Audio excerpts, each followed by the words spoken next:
얼마 전부터 엘토 소리가 조금 나오기 시작했어요. 옆에 사람 얼굴 보면서 그동안 잘 계셨습니까? 하면 안녕하셨습니까? 정말 안녕하셨습니까?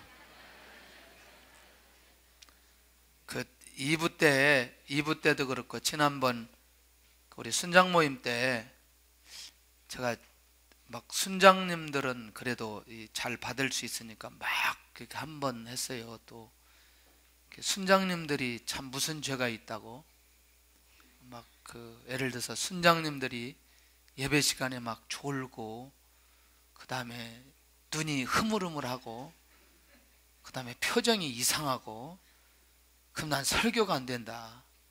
그러지 마라 제발 좀. 설교 끝나면 아주 힘들다. 아까 2부 때도 워낙 세게 얘기해가지고 2부 때도 좀 힘들기도 하는데 이제 이런 거죠. 한 20년 동안 예배 실패하고 그 예배 생활을 잘못하다 보니까 그 예배 생활이 얼마나 중요한지. 여러분 한 20년 동안 은혜 없이 말씀 없이 하나님 말씀 하나도 안 듣고 교회 와서 한번 앉아 있어 보세요. 고문입니다. 고문. 근데도 교회 와서 앉아 있었거든요. 제가 20년 동안 그렇게 예배를 드리고 나니까 사람이 엉망진창이 되더라고요. 그러니까 은혜가 없으니까 이렇게 믿음의 얘기나 이런 것도 아예 상상도 못하고 세상 사람하고 똑같이 살아가고. 그러니까 교회는 같지만 내 안에 아무런 믿음이 자라지 않은 그 20년의 세월이 얼마나 안타까운지 몰라요. 그래서 정말 우리가 10분만 말씀을 들어도 우리의 인생이 변화되고 인도받아가는 그런 시간이 좀 되면 좋겠다.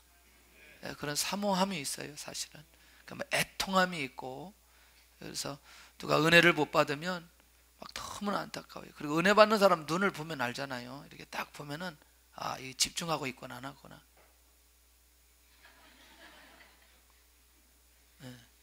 자, 따라서 하겠습니다. 성취된 비전. 조금 빨리 가겠습니다. 빨리. 혹시 비전 있는 사람, 믿음 있는 사람, 말씀 있는 사람이 고난받는 것 혹시 수용하기 쉽나요? 어렵나요? 어렵죠. 아브라함이 사실은 100세 때 아들을 낳았는데 그러면 100년 동안 기다렸다는 얘기거든요. 그런데 100년 동안 아브라함을 기다리게 만들면서 하나님께서 아브라함에게 믿음을 키워주셨습니다. 그러니까 아브라함은 고난이 길어지면 길어질수록 자기 안에 하나님을 향한 믿음이 자라도록 하나님께서 훈련을 시켜주셨습니다. 그 믿음이 뭐냐? 이런 거죠. 내가 비록 100세지만 하나님의 능력이면 아들을 낳을 수 있다라고 하는 믿음을 갖게 만들어 주셨다는 거예요. 믿음 생겼어요. 그리고 아들 낳았습니다. 혹시 이삭을 보면서 우리가 좀 생각하는 부분들이 있겠죠. 이삭이 왜 그렇게 심한 고난을 당할까? 이삭이 무슨 고난이에요? 멀쩡한 아버지가 아들을 잡아서 번제단에 올려놓는데 이거는 아버지가 돌지 않으면 이런 일을 행하지 않는데 아버지께서 자기를 잡아서 번제단에 올릴 때까지 그냥 견뎌냈던 사람이 누구냐면 이삭인데 왜 그 순종자라는 이삭이 그런 어려운 고난을 당할까 봤더니 그 이삭은 놀랍게도 앞으로 오실 예수 그리스도의 그림자였어요. 그러니까 이삭이 당하는 고난은 이삭이 당하는 게 아니고 앞으로 오실 예수님이 당할 고난을 미리 보여주셨어요. 그림자로 보여주셨다는 거죠. 야곱에게 오는 고난이 있었습니다. 삼촌 집에서 20년 동안 거짓말하는 그 삼촌 밑에서 있었는데 너무너무 놀라웠게도 거짓말을 너무나 많이 하기 때문에 힘들기도 하고 어렵기도 한 시간들이었지만 야곱에게는 귀한 아들들을 주셨어요. 12지파를 세울 수 있는 아들들을 그 고난 속에서 뜨겁게 레아와 라헬을 사랑함으로 이 12아들을 주신 이 비밀, 위로받을 때는 거기밖에 없거든요. 근데 하나님께서 그 고난을 통해서 하나님의 약속된 축복을 이뤄가시는 것을 보게 되더라는 거예요. 요셉의 고난을 보니까 요셉은 특별히 관계를 통해서, 환경을 통해서 굉장히 고난을 많이 경험했죠. 죄수 노예 신분으로. 그런데 요셉에게 주신 고난이 뭐였냐면 하나님의 비전을 성취하는 지름길로 가는 통로였더라고요. 그러니까 고난을 당할 때는 쉽지 않았지만 지나고 나서 보니까 그게 너무나 빠른 길이었고 하나님께서 인도해 가시는 길이었던 것을 보게 된다는 거죠. 모세에게 주시는 고난을 살펴보니까 모세는 결국 내 안에 있는 것들을 빼낼 수 있는, 하나님의 절대 주권을 믿고 하나님의 인도를 받아갈 수 있는 이런 사람으로 모세가 세워지는 것을 보게 되더라는 거죠. 바울을 보니까 이 사도행전 9장부터 28장까지 쭉 바울이 등장해서 움직이는 것을 보니까 바울은 이런 거였어요.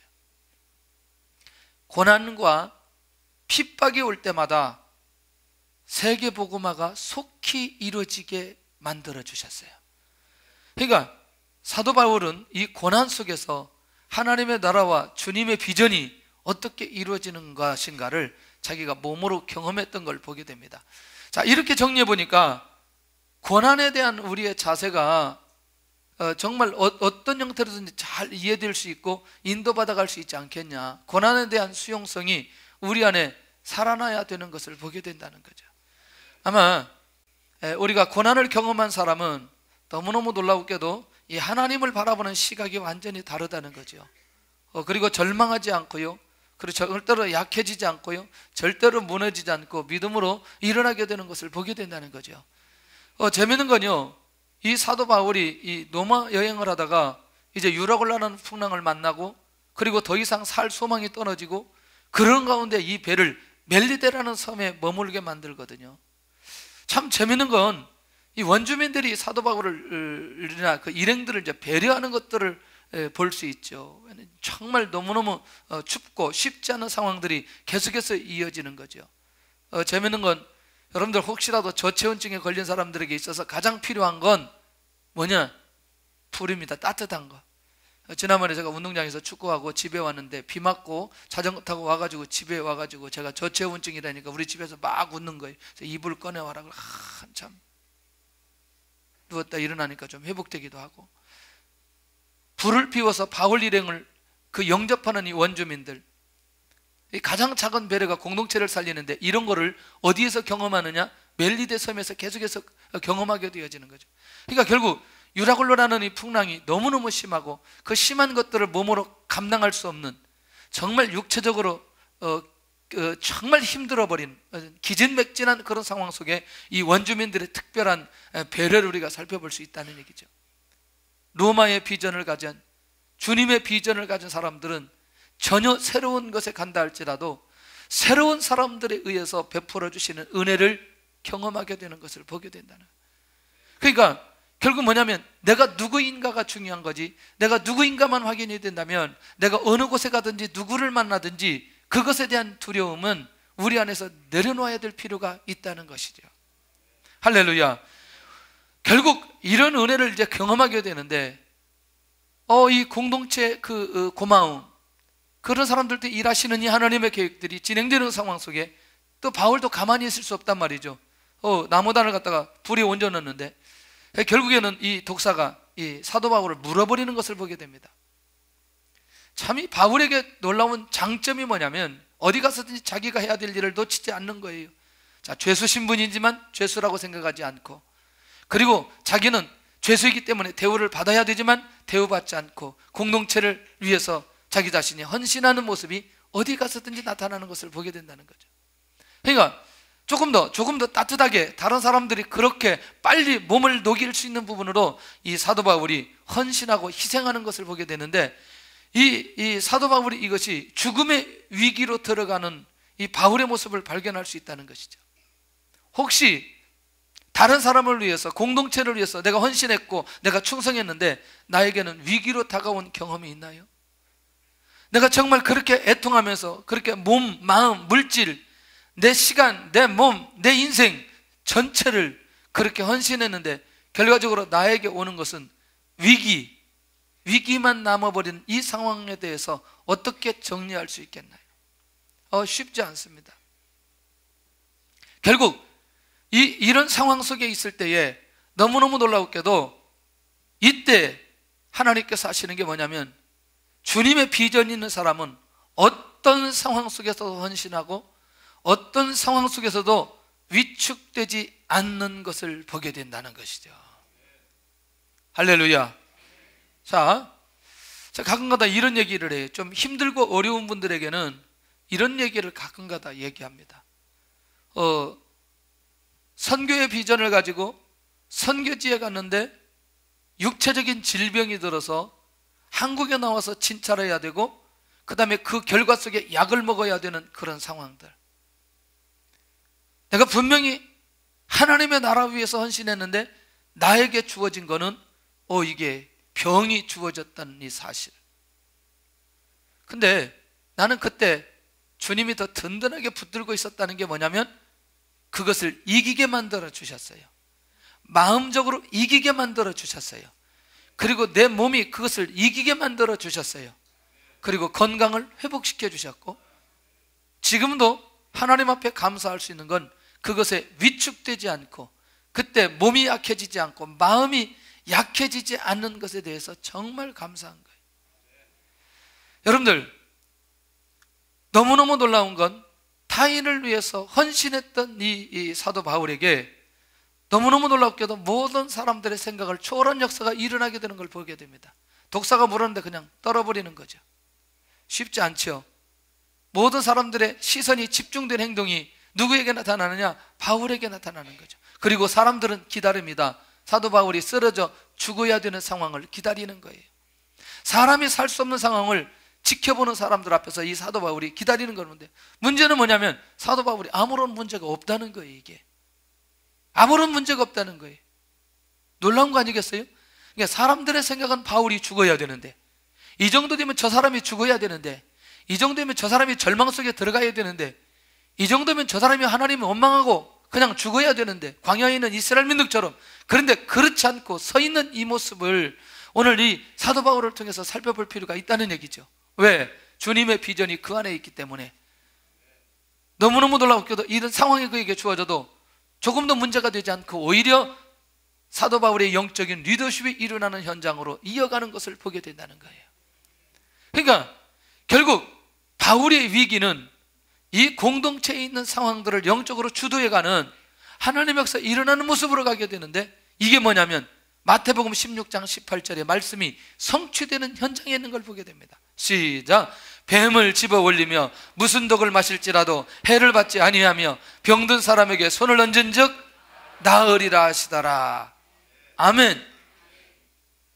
그러면 이 말씀이 오늘 본문의 현장에서 성취되었다고 볼 수 있나요? 예, 할렐루야. 지금 혹시 가가지고 뱀집에 가가지고 독사 잡으면서 이거 한번 확인해 보려고 그렇게 했다가는 죽는 수가 있어요. 못 삽니다. 그거는. 맞나요? 상황이 그런 상황이 아닌 거죠. 이 말씀이 나에게 분명히 성취될 거야. 가서 쥐약 먹고 또 이런 거 아니라는 거죠. 이런 거. 자, 약속된 말씀의 성취를 보여주시는 역사적인 현장으로 인도해 가시는 것을 보게 됩니다. 보세요.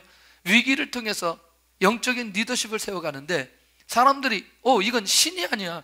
아니, 왜냐하면 보편적 사람은 죽어야 되는데 살아버렸기 때문에 자기들과 전혀 다른 사람으로 생각하는 상황까지 가게 되는 거죠. 사람이 생각할 때 위기라고 생각했는데, 사람이 생각할 때 바울이 죽어야 된다고 생각했는데, 바울은 멀쩡한 거죠. 주님께서 일하시는 방법이 사람의 생각이나 수준을 초월해서 역사하시는 주님의 그 역사를 살펴볼 수 있다는 얘기죠. 다 죽었다고 생각했는데 홍해 갈라져서 홍해를 건너게 되죠. 다 죽었다고 생각했는데 결국 만남의 추락이 주셔서 그들을 살리게 만들죠. 감옥에 들어갔기 때문에 더 이상 복음의 역사가 일어날 수 없겠다고 생각했던 빌립보 지역에서 기도하고 감옥 문을 열어버리죠. 이게 하나님께서 하시는 역사는 항상 반전이더라고요. 반전. 하나님은 저는 반전의 전문가이시더라고요. 끝까지 갈 때까지 만들어 놓고 하나님께서 일하시는데, 이게 뭐냐면 사람의 생각이나 수준을 초월해서 역사해 가시는 그 하나님을 만나게 되어지는 걸 보게 된다는 거죠. 그러니까 재밌는 일이 벌어지는 거죠. 자, 신부는 죄수이지만 실제로 이 상황에서는 이 사도 바울이 주인공이죠. 그래서 주님은 놀랍게도 위기의 상황에서 일하시는 이 주님의 전략을 잘 살펴볼 필요 있지 않겠냐는 거예요. 그래서 오늘 우리는 주님의 비전을 가지고 움직일 때에 자기도 모르게 이런저런 위기가 왔다고 생각하는 그 순간에 놀라웠게도 주님께서 어떻게 반전을 주시고 어떻게 일하시는지에 대한 눈이 열려져야 될 필요가 있다는 얘기죠.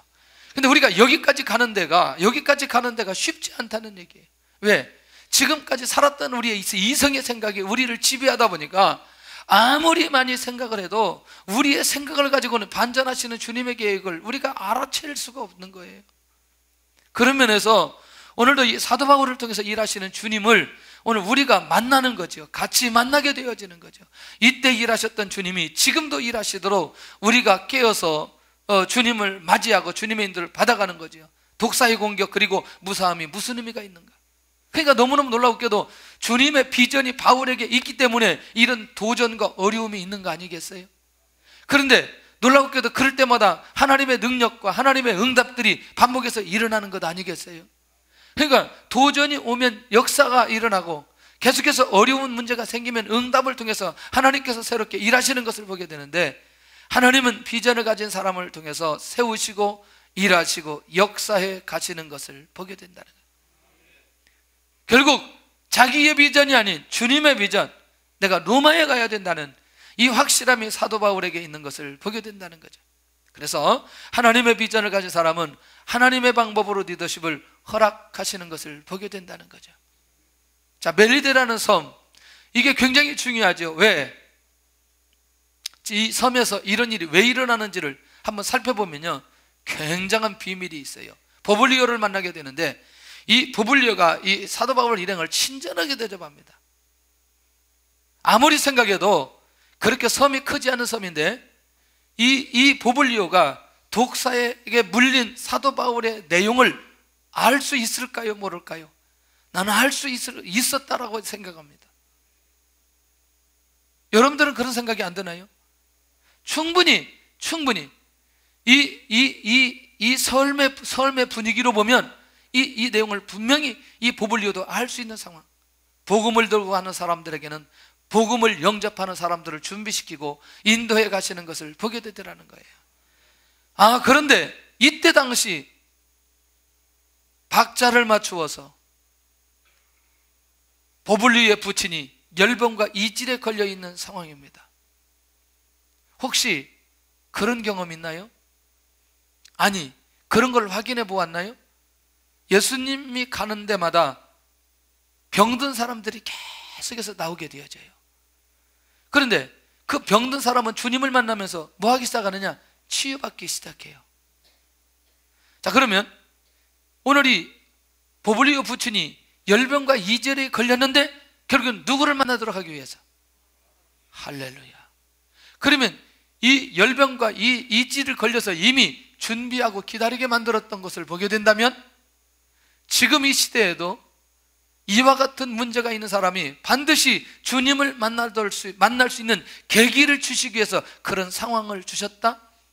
여기까지 연결할 수 있다면 우리는 눈이 열려져야 된다는 거죠. 그러니까 이거는 필연적으로 이 역사가 이 멜리데라는 삶에 일어나야 된다는 거죠. 바울을 통해서 주님의 능력이 나타나야 그 다음에 이어지는 게 있어요. 섬에서 가장 영향력 있는 사람이 주님의 능력을 확인하고 자기 부친이 질병에서 치유되어졌을 때에 이 사람이 이 사도 바울 일행에 대해서 어떤 마음을 가질 수 있겠냐는 거죠. 바울이 기도합니다. 안수 기도하고 다 치유해버리는 거죠. 그런데 너무너무 놀라웠게도 이 복음의 능력이 아까 사도 바울이 죽으려고 하다가 살아나는 위기의 상황 속에서 시작되는 것을 보게 됩니다. 그러면서 놀라웠게도 이 섬 안에 있는 영적인 문화가 만들어지기 시작하는 거예요. 자, 병에 걸리면 누구에게만 오면 된다?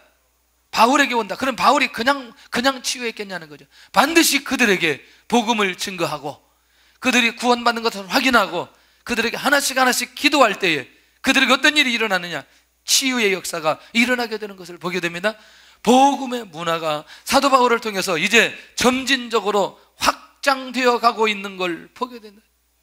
주님의 비전을 붙들고 한 사람만 깨어 있어도 그가 그 주변에 있는 사람들이 육체적인 영적인 질병 가운데 있는 사람들이 살아나기 시작하고, 그 다음에 그 지역 전체가 복음으로 회복되어지는 역사가 일어나게 되는 것을 보게 된다는 거지요. 그러니까 이런 영적인 문화가 많은 사람이 아닌 한 사람을 통해서 일어나게 되는 것을 보게 된다는 거예요. 한 사람을 통해서. 지난 금요일 날 제가 청년들이 이렇게 간증을 하면서 간증을 참 길게 했어요. 길게 했는데 제가 자를 수가 없었던 건 너무너무 은혜가 되니까. 너무너무 은혜가 되니까. 이 친구들이 정말 진짜 어떤 문화를 만들어 내겠구나, 그런 생각이 드는 거예요. 비록 젊은 청년들이지만 이때 마음먹은 것들 반드시 하나님께서 이뤄 가시거든요. 어떤 영적인 문화를 만들어 간다는 것은 정말 너무너무 중요한 거예요. 이게 이런 그 신앙적인 문화, 예배의 문화, 헌신의 문화, 전도의 문화, 선교의 문화, 이거는요, 이 문화가 만들어지기만 하면 정말 이게 하나님의 축복의 통로인데 이것만 안 놓치면 된다는 거죠. 그런데 누구를 통해서 이런 문화를 만들어 가느냐? 주님의 비전을 붙든 자들을 통해서 이런 문화를 만들어 가는 것을 보게 되더라는 거예요. 자, 분위기가 이런 분위기죠. 자, 아픈 사람은 다 바울에게만 오면 다 해결된다, 이런 거죠. 그래서 모든 사람들이 바울에게 와서 치유받게 되어집니다. 너무너무 놀라운 건 이제 이 섬 안에서 사도 바울이 인격적인 대우를 받도록 하게 하시는 거예요. 놀랍지 않아요?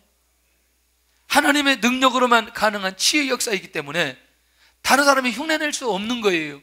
하나님의 능력이 있는 사람만 치유할 수 있는 거예요. 그러니까 하나님의 사람만 이 문화를 만들어낼 수 있는데 그게 누구냐? 사도 바울이라는. 로마로 가는 과정 속에 멜리다라는 섬에서 이런 일들이 일어나게 되는 것을 보게 됩니다. 첫째는 섬에서 이런 치유가 역사가 일어나게 한 결정적 이유는 섬에 머물 동안 후한 예우를 받게 하신다는.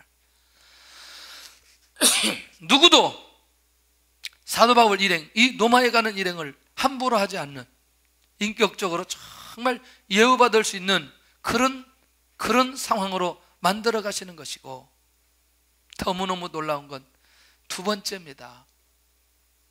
이들이 섬에 머무는 기간이 10달 정도 되었고요, 그 다음에 여기서 또 떠나야 됩니다. 28장 9절 한번 볼까요? 9절 10절 보고 11절 보고. 10절 시작. 후한 예로 우리를 대접하고 떠날 때에 우리 쓸 것을 배에 실었더라. 다시 시작. 후한 예로 우리를 대접하고 떠날 때에 우리 쓸 것을 배에 실었더라. 11절 몇 달 후에? 석 달 후에. 그러면 이들이 멜리데 섬에서 얼마나 있었다고요? 석 달 동안. 석 달 동안 276명이 거기서 먹고 마시고 자고. 한번 생각해 보세요. 이게 만만치 않겠죠. 그런데 이미 이들은 누구를 통해서 이런 은혜를 받았어요? 바울을 통해서 은혜를 받았어요. 석 달 동안 머무는데 거지처럼 머물지 않고 왕자처럼 머물도록 하나님께서 귀한 은혜를 베풀어 주셨어요. 그리고 이들이 이제 또 떠나서 어디까지 가야 되는데? 로마까지 가야 되는데, 로마까지 가는 모든 과정 속에 쓸 것을 다 공급받게 해주시는 역사가 일어나게 되는 걸 보게 된다는 거예요. 그러니 여러분들, 이 주님의 비전을 가지고 움직이는 사람들에게 이렇게 놀라운 방법으로 인도하시고 역사해 가시는 이 하나님의 계획과 인도하심이 놀랄 뿐이잖아요. 놀랄 뿐이잖아요.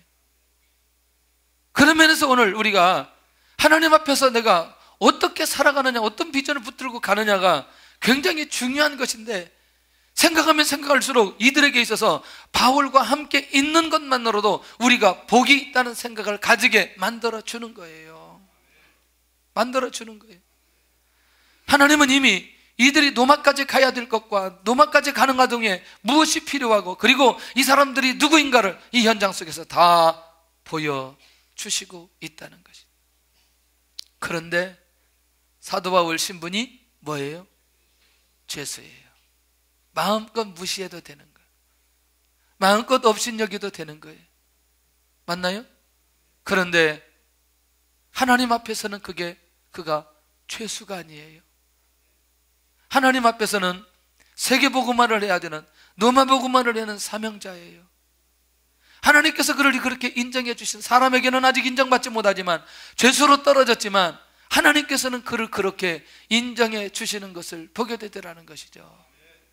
오늘도 이런 엄청난 치유의 역사가 일어나게 하신 그 하나님의 결정적인 이유, 인도하심에 대해서 우리는 눈이 열려져서, 그렇구나, 하나님의 사람은 하나님 인도하시고 하나님이 지키시고 역사에 가시고 있구나라는 사실을 놓치지 않아야 된다는 거죠.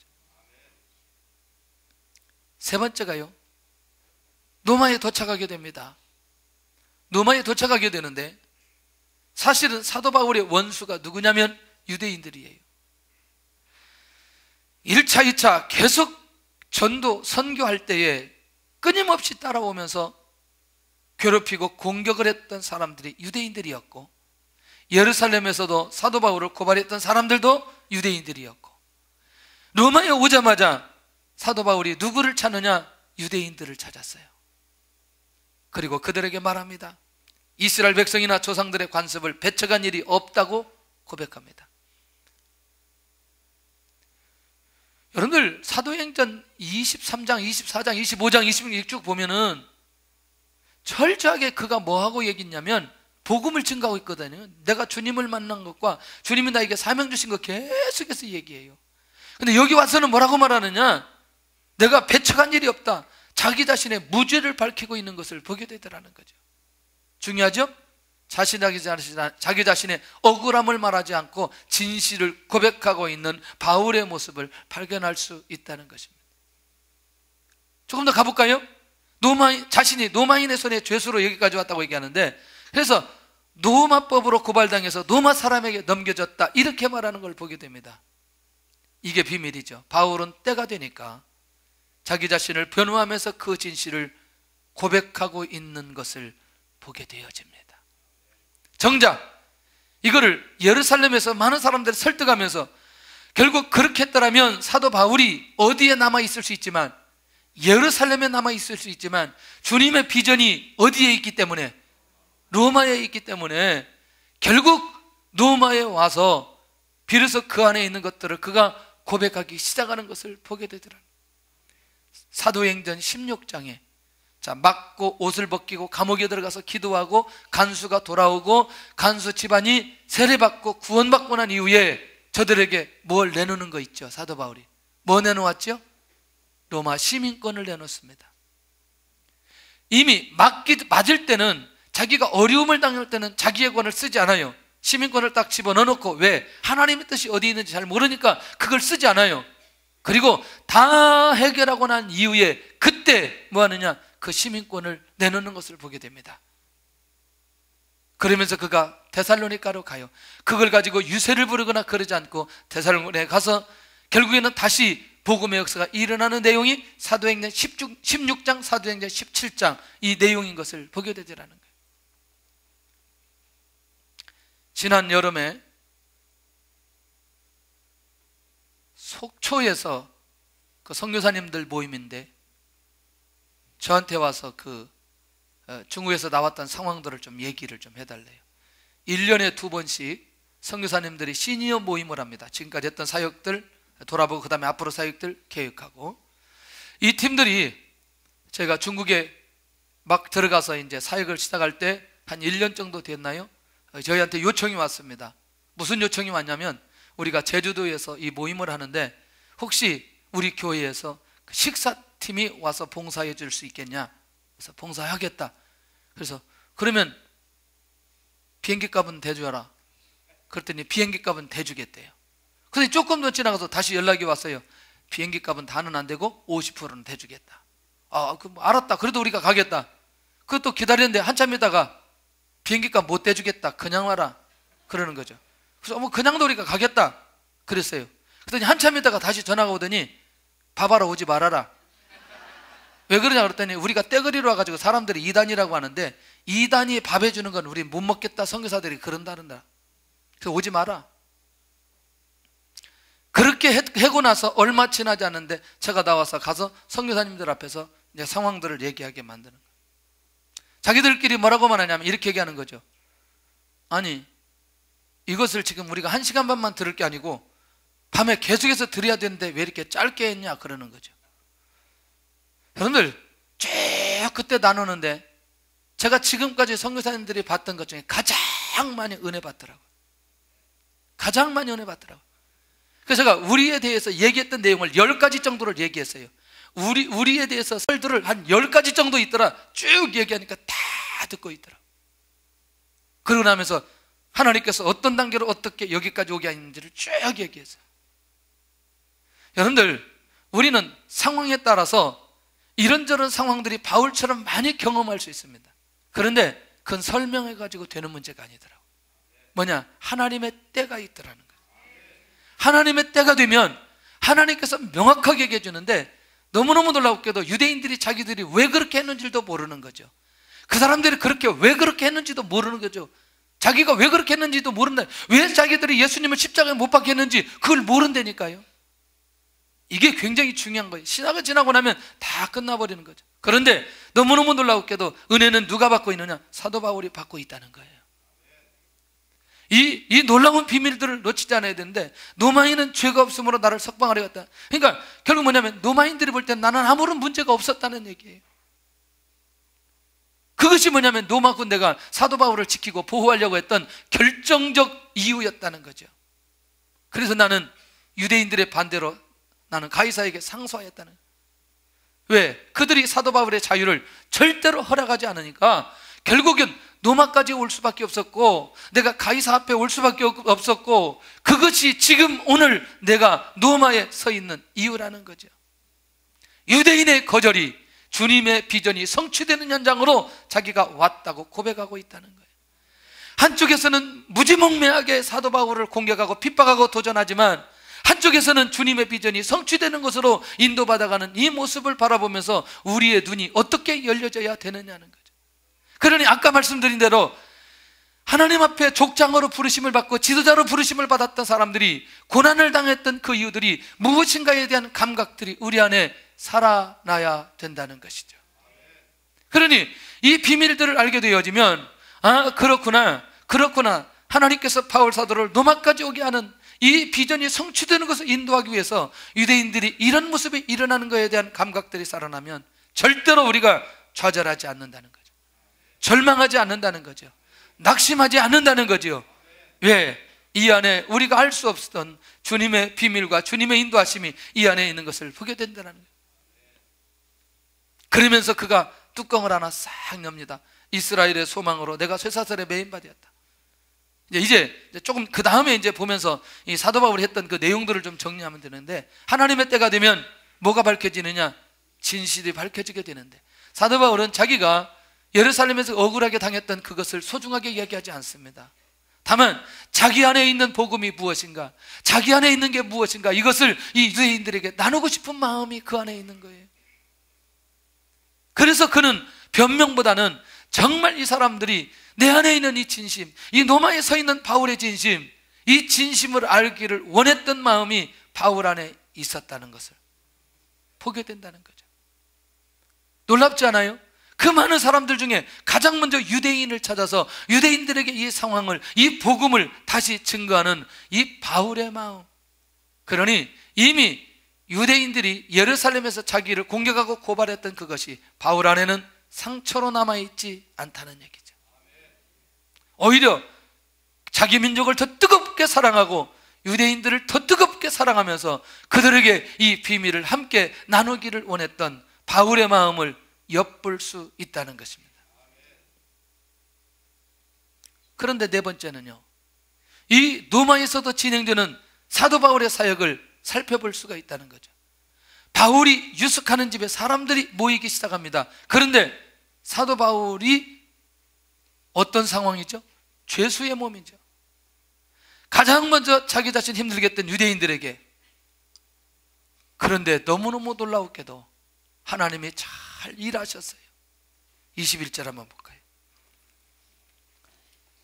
바로 이 얘기. 유대인들이 왔는데, 자 21절 시작. 그들이 이르되 우리가 유대에서 내게 대한 편지도 받은 일이 없고 또 형제 중 누가 와서 내게 대하여 좋지 못한 것을 전하든지 이야기한 일도 없느니라. 아멘? 이 말 이해되나요? 무슨 말인지?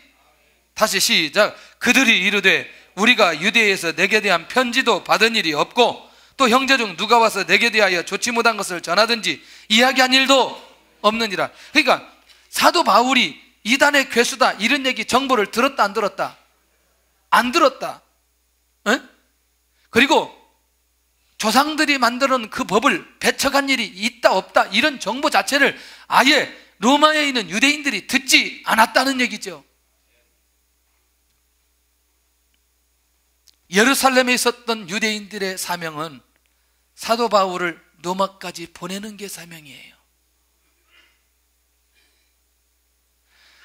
유대인들이 사도 바울을 고발했던 것은 사도 바울이 로마까지 가게 되어지는 과정이어야 돼요. 이미 로마에 도착했어요. 그러니까 이제는 유대인들의 사명은 끝난 거죠. 이 놀라운 하나님의 계획과 인도하심에 대한 감각이 있어야 돼요.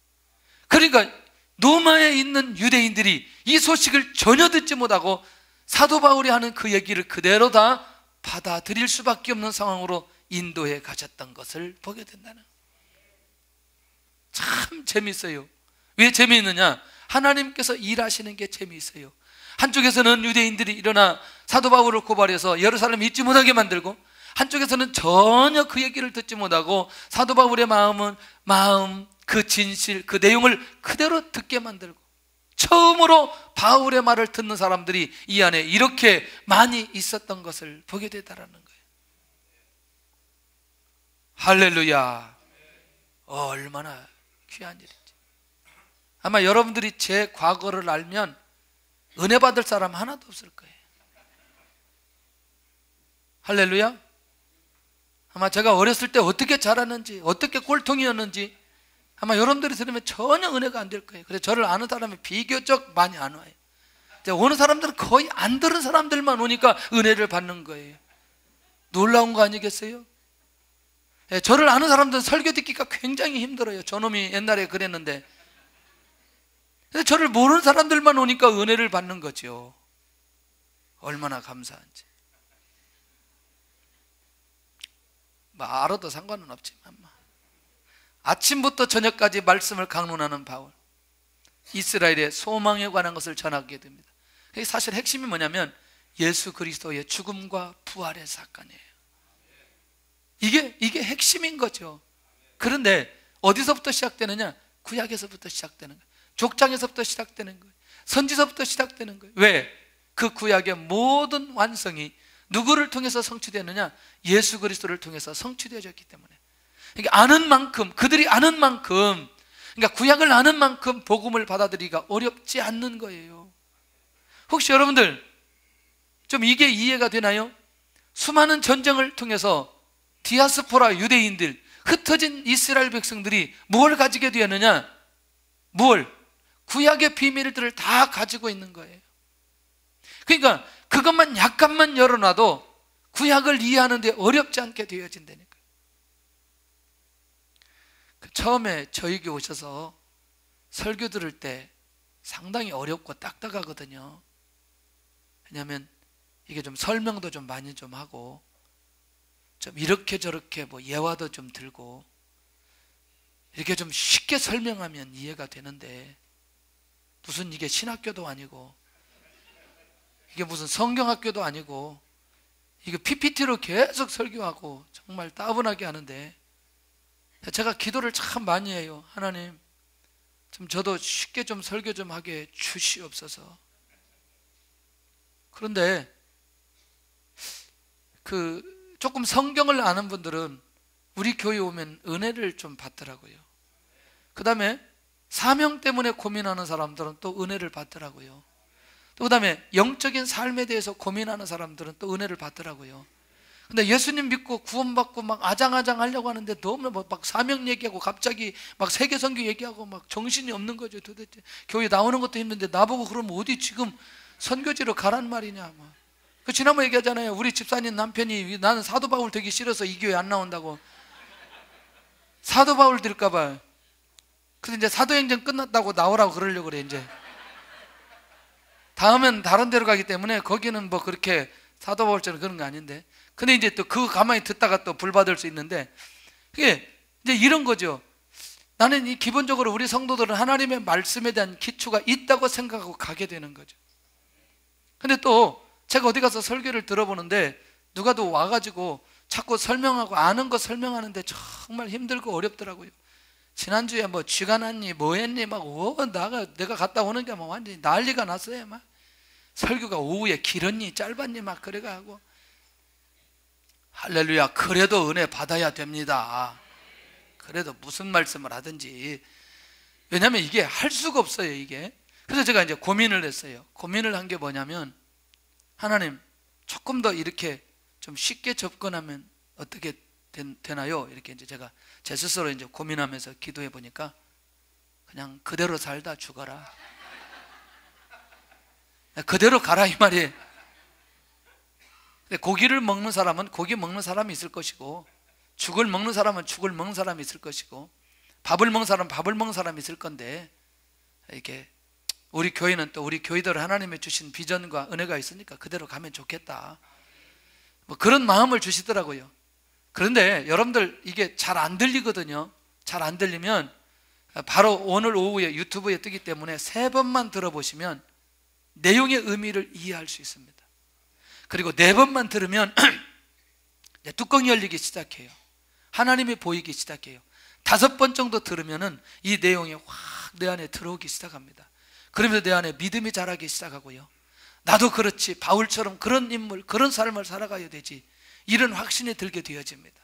그러니까 사실은 한 번 듣고는 정말 여러분들이 이해하기가 쉽지 않은 내용이라는 거죠. 왜냐하면 이 내용이면요, 보통 교회에서 한 2달 정도 할 내용입니다. 이 내용이. 근데 2달 정도 할 내용을 한 주에 이걸 묶어서 하기 때문에 얼마나 이 내용이 방대하고 적용할 내용이 많은지 모르겠어요. 그런데 사도 바울은 이들이 이미 다 무엇을 가지고 있기 때문에, 구약의 배경을 가지고 있기 때문에 구약에서부터 출발하니까 쉽게 그들에게 뚫려지면서 이해될 수 있는 부분들이 있다는 거죠. 그러니까 이거죠. 구약에는 그림자, 신약에는 실체. 예수님에 관한 내용들을 구약에 많이 얘기했는데 지금은 그 실체가 오셨기 때문에 우리가 그 실체를 붙들어야 된다. 그 실체가 예수 그리스도다, 이거라는 거죠. 이거를 그들 앞에 명확하게 선포하고 있는 것을 보게 된다. 그러니까 구약의 병을 아는 자들로부터, 구약에서부터 출발하는 이 바울의 모습을 보면서 정말 멋있다는 거죠. 그런데 정말 이 부분이 너무너무 중요한 거예요. 갑자기 설교를 하다가, 말씀을 강론을 하다가 사도 바울이 이사야 얘기를 갑자기 하는 거예요. 이사야 얘기를 왜 하지? 근데 이사야 6장에 있는 내용을 갑자기 그가 인용을 하면서 얘기를 하는 거거든요. 그게 뭐냐면, 듣기는 들어도 깨닫지 못하는 사람들이 있다는 얘기예요. 그러니까 이 말을 잘 보셔야 돼요. 이사야 시대에, 그 다음에 사도 바울 시대에, 그 다음에 이게 지금의 시대에도 듣기는 들어도 깨닫지 못하는 사람이 있다는 거예요. 할렐루야. 왜? 전부 다 예를 들어서 초점이 이 땅에 있는 것을 바라보거나, 또 내가 땅에 있는 것에 집중하거나, 내가 땅에 그것이 목적인 사람에게는 안 된다는 거죠. 우리 교회에 오셨던 모 강사님이 계셨어요. 그런데 설교할 때, 간증할 때 약간 나왔고 개인적으로 약간 얘기했어요. 저는 제가 그분이 계속해서 하나님께서 불러주신 게 전도자로 불러주셨다고 생각했어요. 그런데 저하고 대화 중에, 은연 중에 이 간증하는 중에 갑자기 다른 얘기를 하시더라고요. 그 다른 얘기가 뭐냐면 대통령에 대한 비전이 있더라고요. 그래서 내 마음속에 그것은 아닌데 하고 그냥 그대로 끝났어요. 그 뒤에는 모르겠어요. 뭐지 얘기하면 금방 여러분들이 알아들을 것 같아서. 여러분들, 우리가 이 듣기는 들어도 이 깨닫지 못하는 이 부분들에 대해서 굉장히 여러분들 깨어 있어야 됩니다. 하나님께서 우리에게 어떤 용도로 불러주시고 어떻게 은혜 주시고 왜 깨닫게 해주시는지에 대한 감각들이 우리 안에 살아나야 되는데요, 저는 정말 지금 목회하면서 하나님 앞에 기도하는 게, 하나님의 말씀을 듣고 깨닫는 사람은요, 가장 놀라운 은혜를 받았다고 저는 생각하는 거예요. 사람의 대화 속에 하나님의 뜻을 깨닫고, 말씀 속에 하나님의 뜻을 깨닫고, 상황 속에서 하나님의 뜻을 깨닫는 사람, 정말 지혜로운 사람이고 하나님의 은혜를 마음껏 받을 수 있는 사람이라고 생각합니다. 할렐루야. 그런 면에서 여러분들, 이 깨달아지지 않는 부분에 대해서 고민해야 될 필요가 있다는 거죠. 그래서 저는 이 시대에 가장 필요한 거 있다면 하나님의 말씀을 듣고 깨닫게 하여 주옵소서, 그렇게 기도를 많이 하는 거예요. 열심히 우리가 하나님의 말씀을 받고 하나님 앞에 기도했는데 딱 만나서 대화 나눠보면 전혀 상관없는, 하나님의 말씀과 하나님의 계획과 전혀 상관없는 말이 딱 튀어나오는. 이야, 저는 그게 우리 집에서 튀어나올 때 충격을 받아요. 세상에 그렇게 수없이 설교를 들었는데도 우리 집에서 탁 튀어나올 때, 야, 우리 집에서부터 이 부흥의 역사가 일어나야 되는 거고, 이런 생각을 할 때가 정말 많아요. 어떻게 생각하세요? 그래서 저는 이 하나님의 말씀을 듣고 이 깨닫는다는 거, 이 깨닫는 은혜, 난 너무너무 소중하다고 생각해요. 너무너무 소중하다고 생각해요. 이걸 우리 삶 속에 적용하는 거는 우리가 적용하면서 우리가 그 응답들을 만들어내야 될 필요 있지 않겠냐는 거죠. 할렐루야. 근데 우리 청년들이 이번에 히어로 캠프 가가지고 은혜 받고 반응하기 시작한 거죠. 깨닫는 것을 반응하기 시작하는 거예요. 놀랍지 않아요? 저들의 인생이 나는 복이 될 거라고 생각이 돼요. 두 번째는, 보기는 보아도 알지 못하는 사람, 자신이 전하는 말은 바로 구약의 신적 계시에 의한 것임을 계속해서 보여주고 있는 거죠. 예수님이 실체가 이 땅에 오셨다는 사실을 계속해서 보기는 보아도 알지 못하는 사람. 아까 잠깐 제가 축구 얘기했어요. 축구. 호주하고 2대1로 졌어요. 축구하고 전혀 관심이 없죠? 예.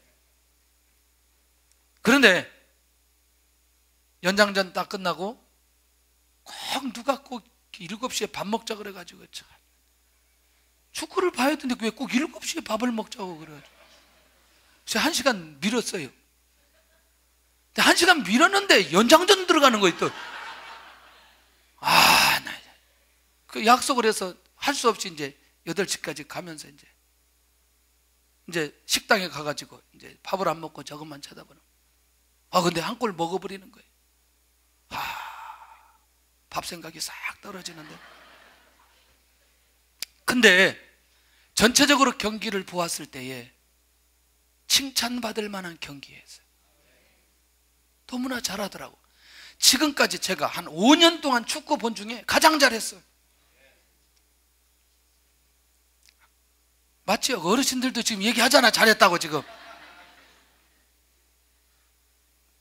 인터넷 딱 들어가 보니까 모두 다 그렇게 명장면이었다 막 그렇게 하고, 잘 뛰었다 이렇게 얘기하고, 가능성이 보였다. 축구 보신 분들 보였나요? 아니, 내가 얘기하니까 아멘 하지 말고, 보였어요, 안 보였어요? 보였어요? 할렐루야. 수준이 있어요. 하도 교회에서 목사가 축구 얘기를 계속 하다 보니까 축구에 대한 수준도 많이 올라갔어요. 그게 뭐냐면, 경기를 30m 안에서 경기를 했어요. 이쪽하고 이쪽하고 전체 팀이 이 30m 안에서 이렇게 갔다 이렇게 갔다 이렇게 갔다 했어요. 약간 또 고민되는데, 그러니까 이 안에서 경기를 하니까 이 호주가 제대로 풀어내지를 못했어요. 워낙 타이트하게 붙으니까. 나중에 이게 좀 약간 느슨해지면서 좀 우리가 불리하게 됐는데, 이제 요 축구를 하면 반드시 승산이 있는 거거든요. 그러니까 그게 뭐냐면 체력이 있어야 돼요. 그 다음에 전술이 있어야 돼요. 너무너무 잘해요. 이야, 그 이제 졌지만 박수라 다. 마음이 별로 어렵지가 않아요. 왜? 너무나 잘 뛰었기 때문에.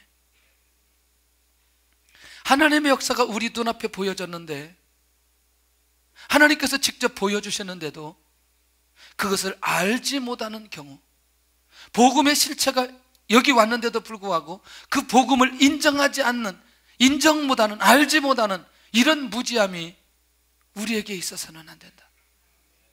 예수님이 땅에 오셔서 우리를 위해서 십자가에 죽으시고 우리를 구원해 주셨습니다. 결국 이 사실이 내 안에서 계속해서 발견되어져야 되고 고백되어져야 되고, 이 사실이 필요한 사람들에게 이 복음이 증거되어야 된다는 사실. 자, 그러면 오늘 우리는 한 주, 한 해, 한 달 살아가는데 하나님의 말씀이 내 안에 계속해서 들려지고 보여지고, 하나님의 말씀을 보면서 들으면서 하나님의 뜻이 무엇인지 확인하면서 나아가는 사람, 정말 복된 사람입니다. 이 시대에 오늘 이사야가 말했던 것처럼, 그것을 이용한 사도 바울처럼 보기에는 보아도 알지 못하는 사람들이 있어서는 안 된다. 이게 왜 그러냐? 마음이 우둔하 있는, 마음이 닫혀 있는 거죠. 마음을 열어놓지 않는 거예요. 그러니까 귀로는 둔하게 듣고 눈은 감아버리는 거죠. 예를 들어서 헌신하라! 그런데 마음 확 닫아놓고 그게 안 들리는 거죠. 나는 헌신 못해, 난 전도 못해, 주로 모태신앙이, 선교도 못해, 계속 그렇게 못해 그러다가 모태로 돌아가 버리는데, 여기 27절 한번 보겠습니다. 27절. 자, 이게 제 얘기가 아니라 시작. 이 백성들의 마음이 우둔하여져서 그 귀로는 둔하게 듣고 그 눈은 감았으니 이는 눈으로 보고 귀로 듣고 마음으로 깨달아 돌아오면 내가 고쳐줄까 함이라 하였으니. 근데 사실은 이렇게 열어놨다고요? 열어놓지 않았다고요? 열어놓지 않았다고요? 열어놓지 않았다는 거예요. 결국 하나님의 말씀을 수용하지 않으므로 그들이 바벨론 포로로 가버리고 말았다는 거예요. 그러니까 우리도 모르게 우리가 하나님의 인도하심 속에 우리의 스케줄이 돼야 되는데, 나도 모르게 나는 바쁘다라고 생각할 때 바쁜 시간 속에 묶여버린다는 거죠. 맞나요? 나도 모르게 명예에 집착하는 순간부터 명예에 묻혀버리세요. 돈에 묻혀버리게 되어집니다. 자기 목적에, 자기 취미에 묻혀버리게 된다는 거죠. 왜? 이게 안 들리니까. 이게 안 들리니까. 근데 그것이 다인 줄 알았더니 그게 아니라는 거죠. 또 다른 세계가 있는 거죠. 보세요. 어디로 이어지는지. 이 구원이 이방인에게로 보내지는 결정적인 이유란, 이제 본격적으로 노마 복음화가 시작되어지는 이유가 이 안에 있는 것을 보게 된다는 거죠. 저는 우리 모든 성도들이 노마에 대한 비전을 가지고 움직였던 바울 사도처럼 노마에 가서 이 사람들에게 이 복음을 증거하면서 새롭게 사역이 시작되어지는 이 바울의 모습을 바라보면서, 하나님, 나에게도 이 비전이 끊임없이 살아날 수 있도록 역사해 주시옵고, 내가 입술이라도 이 비전 속에 있게 하여 주시고, 내 마음이라도 이 비전 속에 있게 하여 주시옵고, 내 몸이라도 이 비전 속에 있게 하여 주옵소서. 고난의 가정이 올 때 잘 통과할 수 있습니다. 그 비전을 붙들게 되고, 그리고 그 비전이 그 사람을 살아가게 만들어 주신다는 거죠. 할렐루야. 이 비전이 그 가문을 살아가게 만들어 주신다는 거예요. 이 비전이 그 위기를 극복하게 만들어 주신다는 거죠. 지금 내가 순종해야 될 부분은 무엇인가? 이 비전 붙들고 인도 받아가는 것임을 놓치지 않기를 바랍니다.